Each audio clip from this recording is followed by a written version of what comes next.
Okay, so let me shift this over. Believe in new possibilities. So, sorry. This is why arguments against abolition inevitably fail. This is written by a Angela Davis. She's an activist. She's written several books. She's considered an academic and philosopher based out in California. Degree from California, based out of Alabama.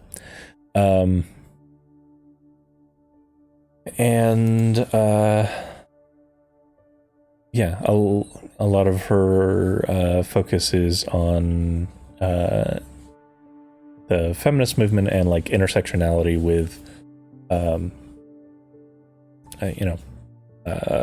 issues facing people of color. So that's kind of some background there on who this is. You know, everyone knew who Colin Kaepernick was, but this is Angela Davis.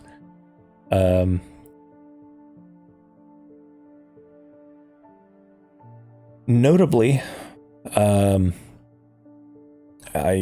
feel this is, it warrants saying she was one of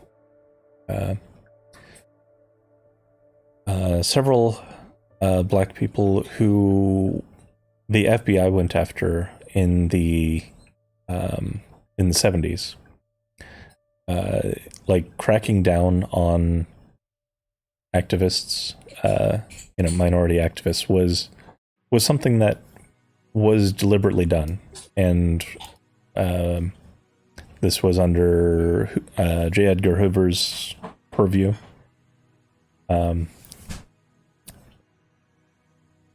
Yeah. So yeah, she was actually for a time on the 10 most wanted fugitive list. So that's fun. What I'm trying to say is she knows a thing or two about being persecuted.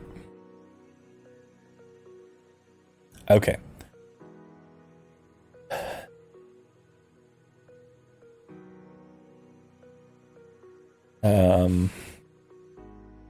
Yeah. Movements against racist police violence and against entrenched racial injustices in this country's jails and prisons can claim a history that is almost as old as the institutions themselves. Precisely because opposition and protests calling for reform have played such a central role in shaping structures of policing and punishment, the notion of reform has superseded other paths towards change. Ironically, many efforts to change these repressive structures, to reform them, have instead provided the glue that has guaranteed their continued presence and acceptance. So this, that's the premise statement. Let me go ahead and pause the music, actually. That's the premise statement. The premise being, she's basically talking right out of the gate about pressure valves and the function of pressure valves. This is something that we see with capitalism as well, with workers' rights and such. It's basically knowing that a system is flawed and problematic, and every now and then, while you're continuing to grow and expand that thing's power and influence, every now and then you'll throw people a bone when they get mad enough. You release a little bit of pressure, and that wins over enough of your basic liberal crowd. There are still activists who recognize the problem and are demanding more, but they end up losing allies because those who maybe are not directly impacted by it or are not feeling it as badly just kind of fall off and say, okay, yeah, we got a victory. Let's wrap it up and stop complaining. Anyway. Both policing and punishment are firmly rooted in racism. Attempts to control indigenous, Black and Latino populations following colonization and slavery, as well as Asian populations after the Chinese Exclusion Act and World War II incarceration of Japanese Americans. Attempting to undo the harm of policing in prisons without attending to these immense embodiments of systemic racism is doomed to failure. 20th century militarization of the police has been further intensified by Islamophobia. More generally, the evolution and expansion of the police and the prisons are constant reminders that capitalism has always fundamentally relied on racism to sustain itself. This is something that I, as a white person, I was very, very blind to for a very long time. But there is definitely a reliance on exploiting some designated underclass. Some segment of the population needs to be basically kept under heel by capitalism for it to operate in its kind of unfettered form.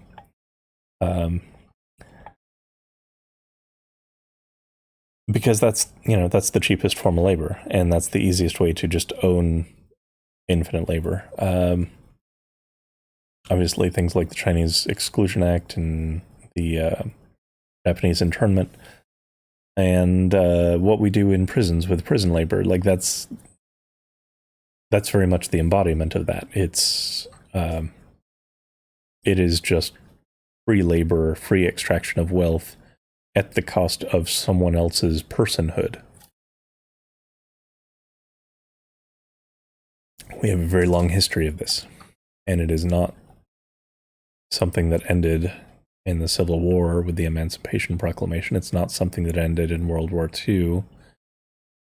It's not something that ended with the Civil Rights era. It's still going on. The targets and implementations change, but the fundamentals stay the same. And it can't be understated that the police really are an extension of that. Also, just to say it, like, as with last week, this is... I'm trying to lecture and put my take on things, my interpretation on things, but this is also meant to be a conversation. So if anyone has any thoughts, wants to comment on something, wants to ask any questions, please, don't hesitate. Even if you want to just disagree with me. This is really meant to be a conversation, because I've linked this a few times, this series of essays, but I don't know how many people read it, and I think also there's something to reading it collaboratively, Not saying Canada is perfect, but I wonder if Canada is different. Not really. Well, they are different in how they've implemented it, but so I think, yeah, you joined after this. One of the people we actually had on and interviewed was Lost Sioux. Lost Sioux is a First Nations person from Canada who survived the 60s scoop. The 60s scoop was one of several efforts, wide-scale efforts by Canada, which, was a mirror of, Lost Sioux. This is basically a mirror of the American system of rounding up Indigenous children and putting them into boarding schools to erase their connection to their family, to their culture, to their language. He and several children like him were subjected to all kinds of abuses, which were kind of just ignored, because that's it's a system that's bureaucratic enough for people to feign ignorance of it, and wash their hands of it. But it's a system that is deliberately designed to do a slow motion genocide. Yeah, it does happen in Australia as well against the Aboriginals.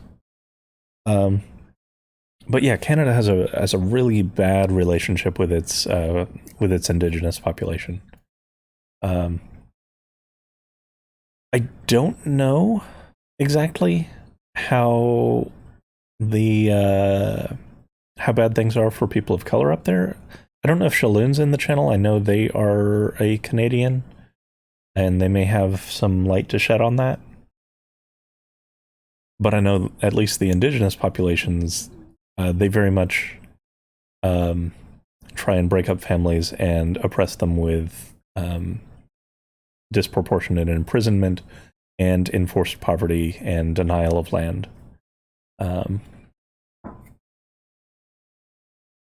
So that's why they've been pushed pretty much up to the least inhabitable parts of Canada. The coldest areas are, they're nearly impossible to survive on, but they've still managed to pull it off. Is where they've been moved, and of course, Canadians all live along the more southern part.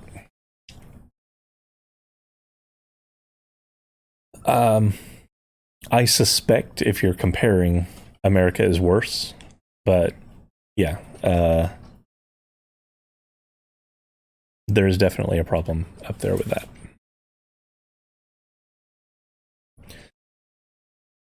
So yeah, also they have had a bit of a rash of right-wing extremism flaring up because their politics often follow American politics, and with Trump's rise to power, they started seeing some white nationalist groups flaring up there. There's actually several Canadians who started adopting the Confederate flag of all things because,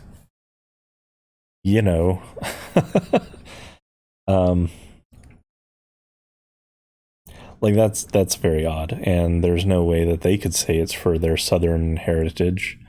A Canadian flying that flag is just overtly saying, yeah, I am all for persecuting non-whites. Like there's no reason, there's no justification they could even begin to claim.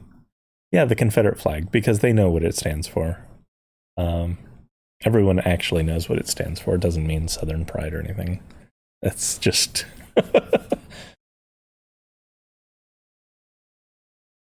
no, they're just, it's their swastika. It's a symbol, and it stands for what it stands for. It stands for we have the right to look down on non-white people. Mm-hmm. Yeah, it stands for oppression.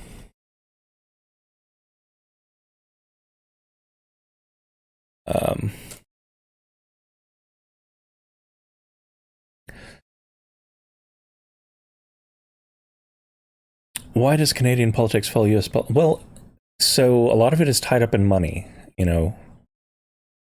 They could just do their own thing, but like we are their biggest trade partner, and a lot of those trade deals are driven by politics. Ergo, their politicians often follow our lead in order to stay cozy with whoever we have in power. Whoever we have in power pumps a lot of money into Canadian politics, propping up people we want to be in power. Because, they're our neighbor. We're still... we interfere in a lot of politics. But a lot of it's just business deals. They also see a lot of our media and our propaganda, and when we see a big populist movement like Trump, they see that as well, and they have, of course, their right-wing news sources, which Rupert Murdoch owns a lot of. So he's up there driving the same propaganda up there that's driven down here.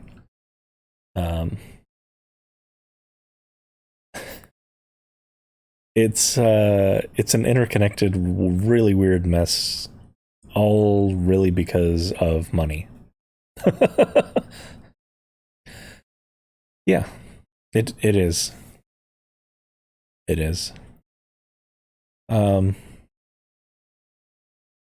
it's also not just Canada, and it's hard to say that it's all like the U.S., but there's definitely an influence out into the world. Like Trump got elected, then Canadian politics shifted right. Brazil hired, they elected Bolsonaro, who's basically their Trump. The Netherlands had a party that started to rise up. They seem to have chilled on that, but they had a far right party start to rise up. The UK ended up doing their whole Brexit and Boris Johnson thing. There are several other countries that are having issues with a right-wing flare-up right now. All of them kind of following the same pattern of nationalism, xenophobia, anti-immigration, wanting to go into isolationist mode. I know for a fact that we have caught, and it's been well documented under the Mueller report and other studies, that Russian propaganda is going out there and targeting any population where they can create friction and generating stories to inflame like racial tensions and such.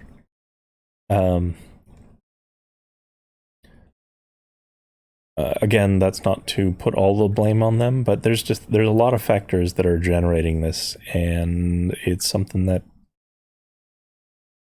since it's being directed from so many fronts, it has to be combated on many fronts. It's not easy.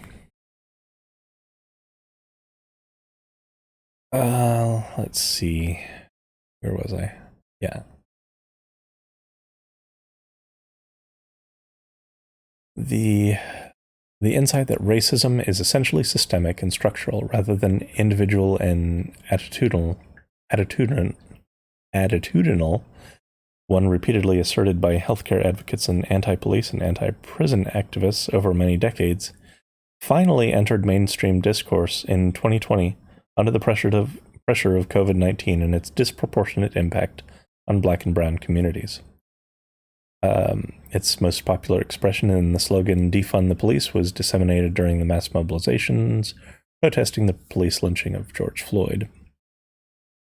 Those who recognize the deeply conservative repercussions of equating reform with change, the call to defund the police manifested an abolitionist impulse to eschew the usual calls for punishing individual police officers and instituting some form of civilian overview of the department. Instead of habitual and perfunctory calls for reform, organizers began to think more deeply about pathways towards more radical change. In other words, change that would begin to respond to some of the root causes of why poor communities, and especially communities of color, are particularly vulnerable to the criminal legal system. A lot said there, yeah. This again is calling out the flawed but widespread thinking that this is just like a few bad apples, when really it's not that. It's because if it could just be that a few officers who are acting out could be fired or, held accountable or whatever, sure, that would have been resolved decades or centuries ago. But what people are waking up to, on a wider level than ever before, is that it's not that. It is actually a problem with the system itself. The incentives that exist for policing and for the prison system are entirely wrong. They reward the wrong behavior. They reward punishing people rather than supporting them and protecting them, especially people of color. So yeah,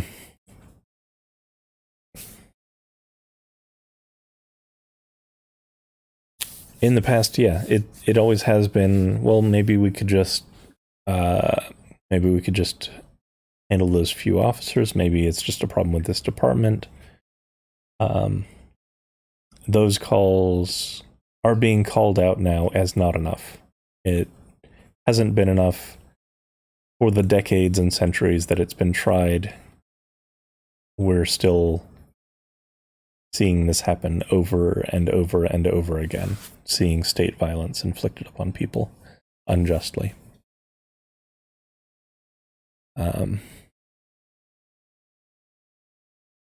But for others, it had a jarring effect, conjuring up images of chaotic, crime-ridden communities with no force in place to guarantee order. Some people who live in so-called high-crime neighborhoods where they are preyed upon, not only by the police, but also by armed individuals and groups from their own communities, and for whom the demand to defund the police was their first introduction to abolitionist ideas, were understandably bewildered. How would they survive at the mercy of malevolent groups who hardly care about the trajectory of stray bullets that have taken the lives of children and other bystanders? Their fears are real and not to be dismissed. This is absolutely the moment to engage in the kind of educational activism that might help to encourage all of us, especially those of us who live in the most vulnerable neighborhoods, to purposefully rethink the meaning of safety and security.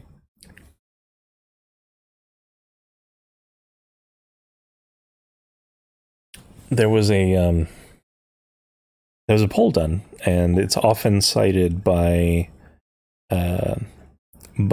those who are trying to argue against defund the police and, you know, systemic police change, that there was a significant number of people of color polled who do not support the defund the police movement, and that's totally fair, especially because the term itself, yeah, like she points out, it is very easy to misunderstood, very widely misunderstood. Abolitionism is not about saying that there will be no system in place whatsoever to put a check on crime. It's just changing how that is addressed, shifting from a punitive model to a rehabilitation model, and setting up alternative systems to solve actual community problems.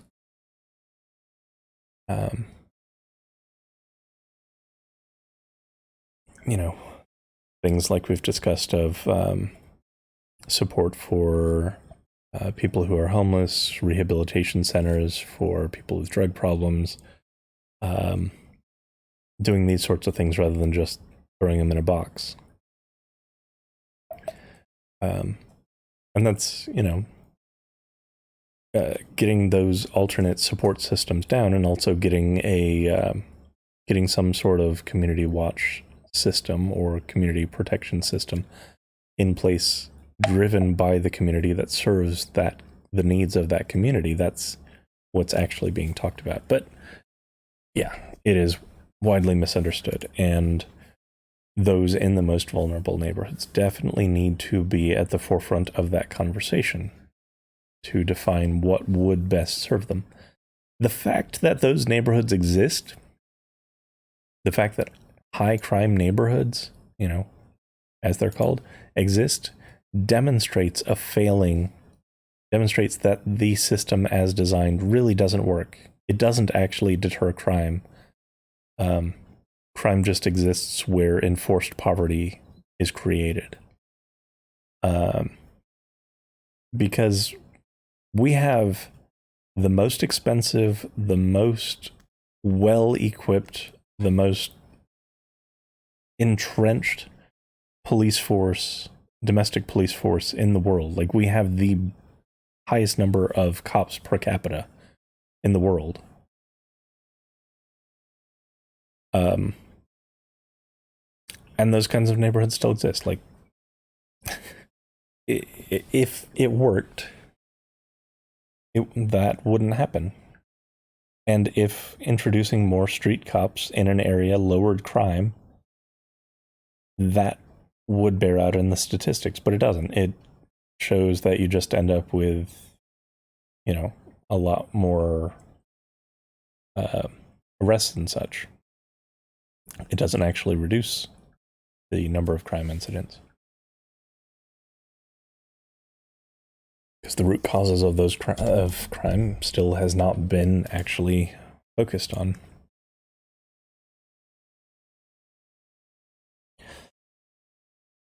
Educators, organizers, artists, athletes, intellectuals, everyday people can play a major role in introducing ways of imagining the future that are not tethered to the notion that only the police can be effective guarantors of safety, and that prisons alone can assure the security of people who populate the free world.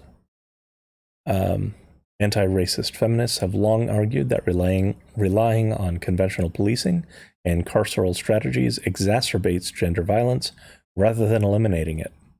But carceral feminism, a notion that calls for the buildup of police and prisons, still dominates the mainstream. Though some education activists have challenged carceral feminism by demanding the removal of police from schools and an end to the school-to-prison pipeline, we have not yet achieved a consensus in understanding that a police presence in public schools corrupts the educational process. Police are so deeply entrenched in public schools in Black and brown communities that their oppressive modes of discipline infect learning itself.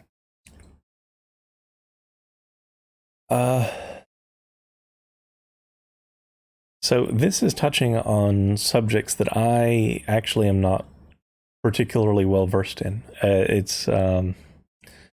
So when I read this initially, I realized this is really reaching some of the material that this author has really focused on.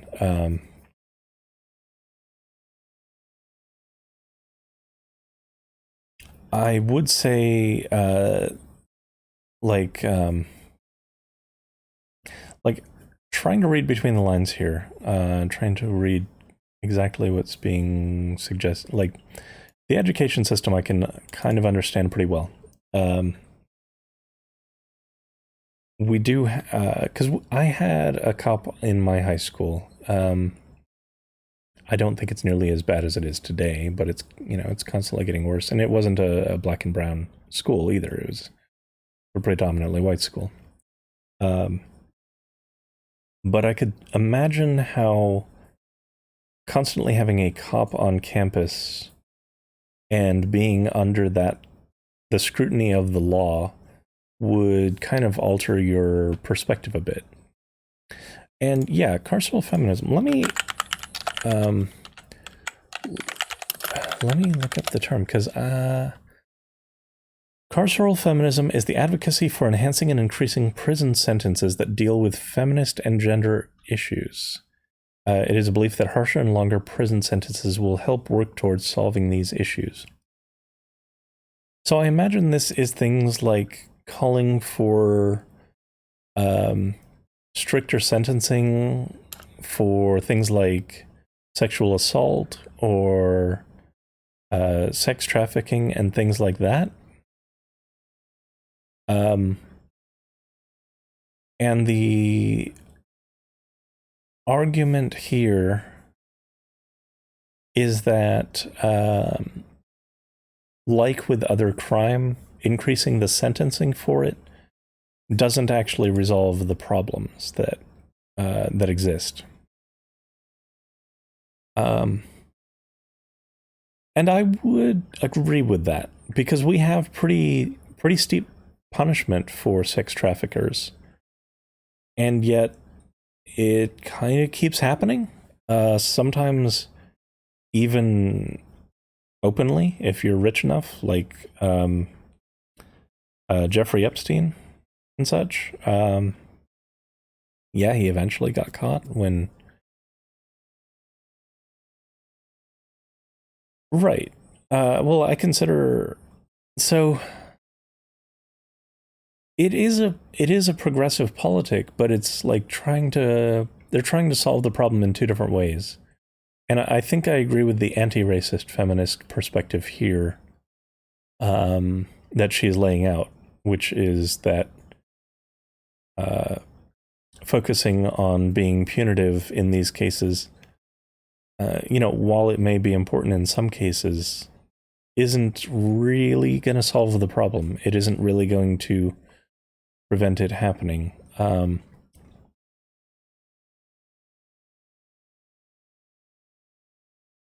I would be really curious. I do want to look into some of her writings, honestly, on this subject, because I think she's opening up kind of a peek into some of her actual area of study here. But I don't have quite enough context to speak to it adequately.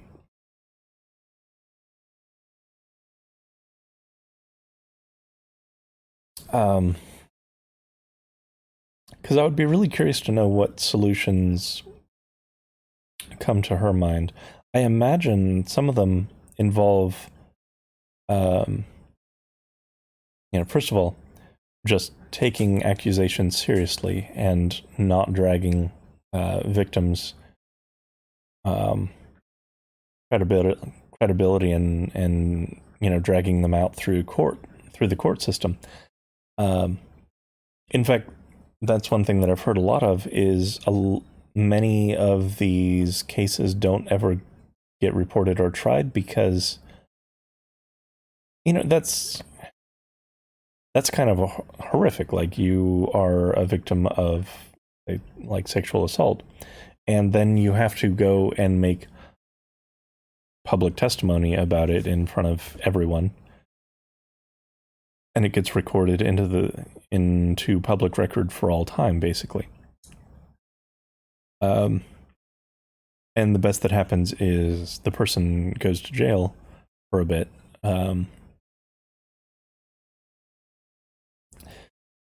Whereas trying to find ways to adjust the culture to create a lot of social pressure against those who abuse, um, about empowering or trusting women who come forward with that, having systems maybe that could address it more privately. Having systems even where if a man is accused, like what's one of the biggest things that gets talked about is by people who are against, frankly, who are against women, is that anyone could come out and accuse a man and basically it ruins his reputation, right? And that there is some truth to that. It doesn't happen in statistically meaningful numbers, but there is some truth to that. And if there were something that, maybe it's something like a rehab sort of thing where it's, maybe there's something just miswired in them that needs to be addressed, where they need to be taught or put through something, like there's anger management courses and such, that instills in them the sense that that's a violation, that they can't do that. I don't know. I really, I would need to read some of her books to be able to speak to this point. But it's a really interesting thought, and I didn't realize that this point of contention existed, but it makes sense. Intuitively when you think about it, because we do have pretty high punishments for people who do get convicted of sex crime. It just still has not had any meaningful impact on lessening it. It's still happening on massive scale. Like, So, um, so the carceral strategies clearly are not actually working. Um,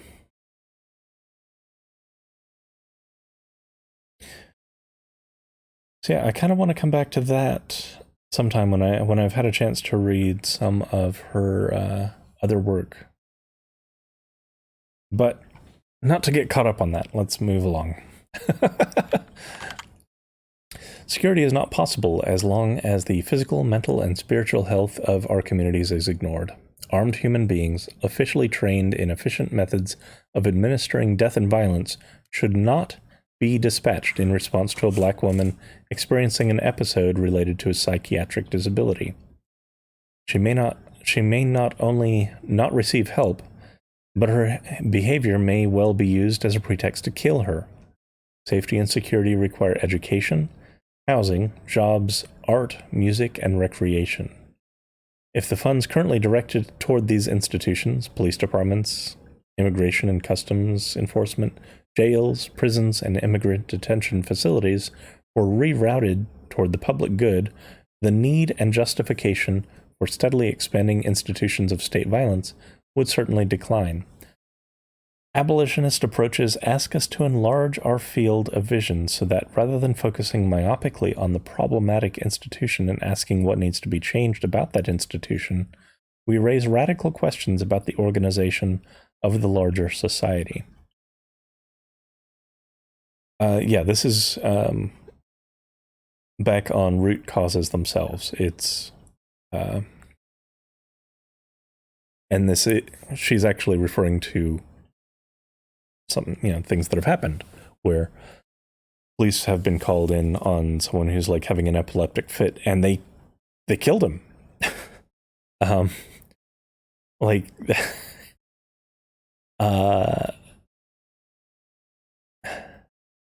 and it's because the police institutions as they are trained to do one thing, and that is use force to, in their words, get control of a situation. But like they only have a hammer, and at no point is that actually used to improve anyone's life.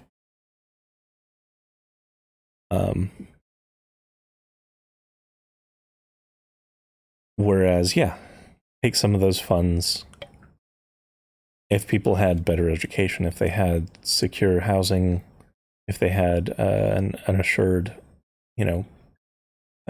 assured not to be destitute, if they had adequate access to forms of entertainment, etc., they wouldn't need to rely on forms of crime to either survive or just to have fun. Like a lot of people turn to drugs because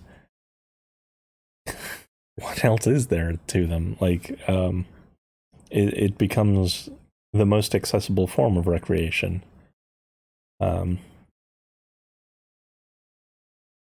Too many hammers in general. Agreed. I like this phrasing, abolition. Enlarge our field of vision. Because it's really not just about tweaking the police to police better. It's about fixing the things that police are responding to and not sending police to everything. Chemical recreation mood requirement satisfied. Hey, yeah. I mean, Rimworld models that well. They get recreation through substance abuse, or they get it through playing Hoopstone,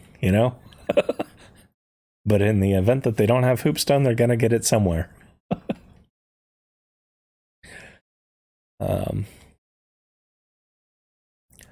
Those who recognize that racism feeds the proliferation of police violence and the decades-old surge of prison populations, but who still insist that these institutions are simply in need of deliberate reform, it might be helpful to reflect on the fact that similar logic was used about slavery. This, again, is something I didn't know about. Just as there are those who want change today but fear that those institutions are so necessary to human society that social organization would collapse without them. There were those who believed that the cruelty of the peculiar institution was not inherent to slavery and could indeed be eradicated by reform.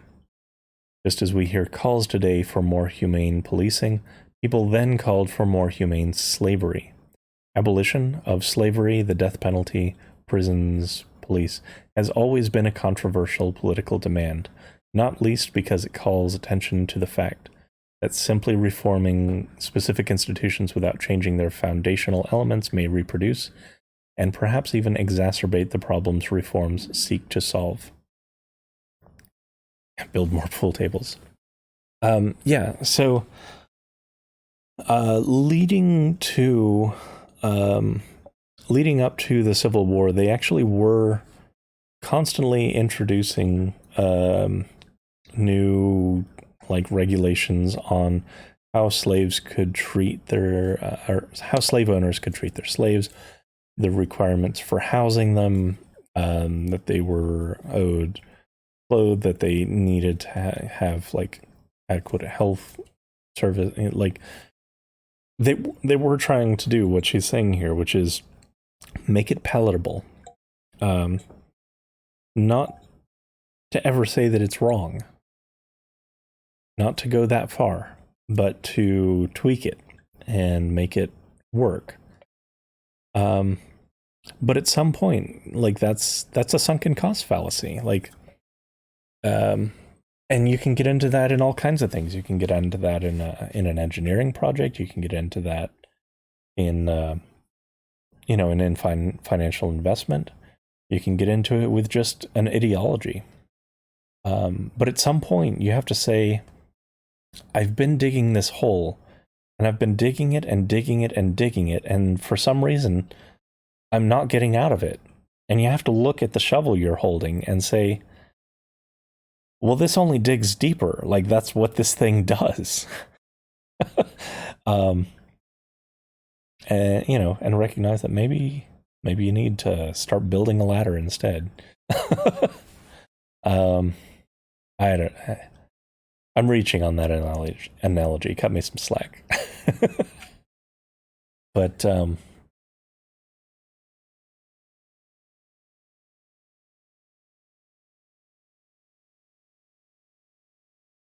it's hard to imagine now, because especially with how how cursory of a education we have on what actually went on during slavery, during chattel slavery. But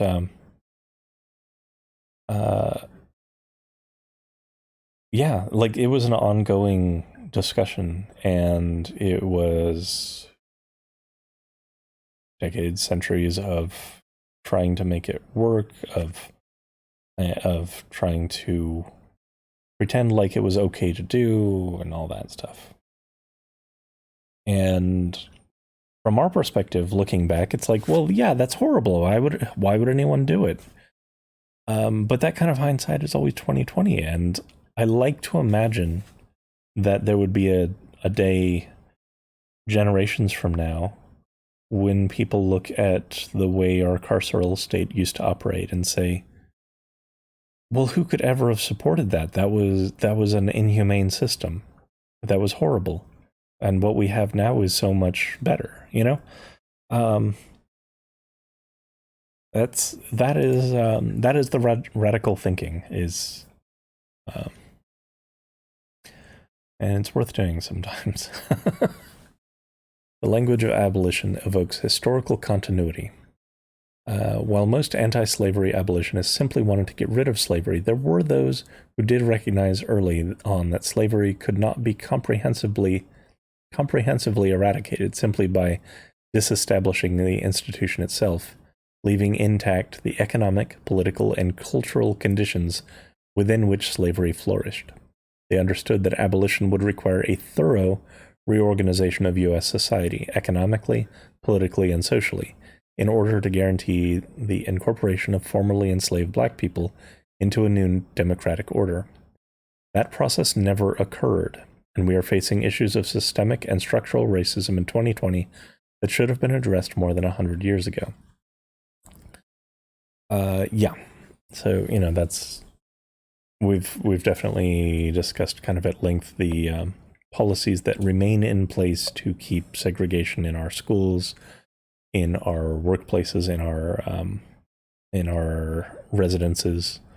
That there are very deliberate policies in place to keep those communities separated and to keep, especially communities of color, underfunded, frankly. In the meantime, racial capitalism has become far more complicated. For example, the task of solving problems rooted in colonialism and slavery requires us to recognize how the carceral system and anti-black racism are linked to repressive border policing and detention directed at Latino communities and other immigrant communities. When we say defund the police, we should also call for the abolition of ICE, and we should always keep in mind that our predicament is shared by people in many other parts of the world, from Brazil to Palestine to France and South Africa. Which touches on what we were talking about just a little bit ago, Garlic, about how even in Canada there are very deep racial issues, and they manifest in oppression of peoples. There's very much a need for society at large to actually embrace humanity as humanity, to embrace the sentiment that as long as some are not free, none are free.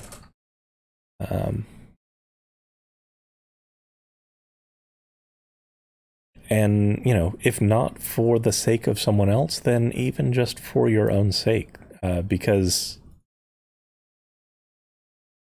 if systems like this are allowed to exist, at some point, it can also be aimed at you. So, if not for benevolent reasons, then even for selfish reasons, it is necessary, to advocate for this sort of thing.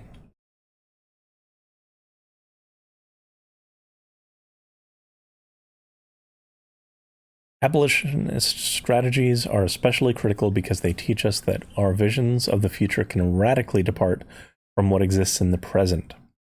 Just as trans activists have been partially successful in encouraging us to abandon the conventional gender binary and to comprehend its structural role in defining policing and imprisonment, this current conjuncture demands that we believe in new possibilities.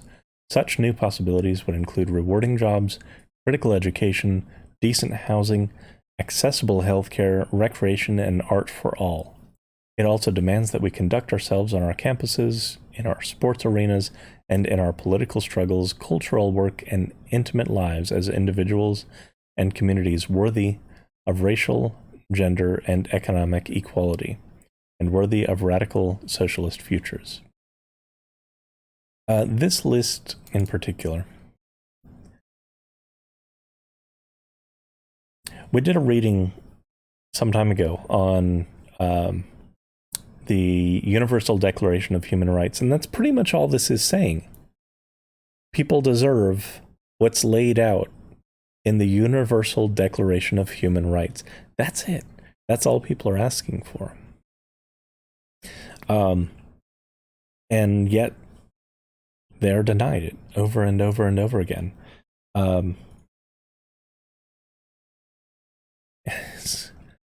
Swatting pranks are another example of that. Swatting pranks? So, do you mean like, wait, what do you mean? Do you mean like calling in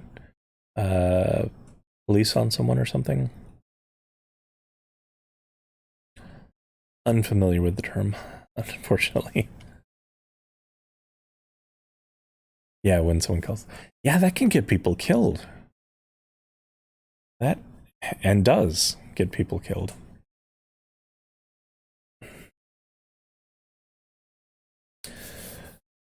But yeah, I mean, there shouldn't be any. Nothing that is being asked for is um, unreasonable. It's like none of this should really be viewed as you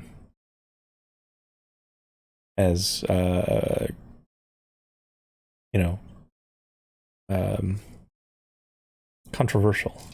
It's all just things that are humanitarian that really just should be happening.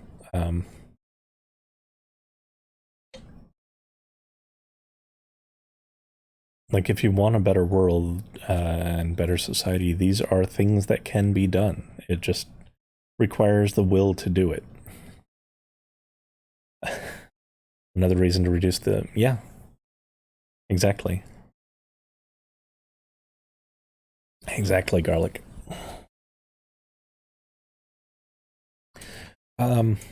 Okay, so that was part 2 of 30. We'll be continuing this for 28 more weeks. I'm really enjoying this essay series, honestly.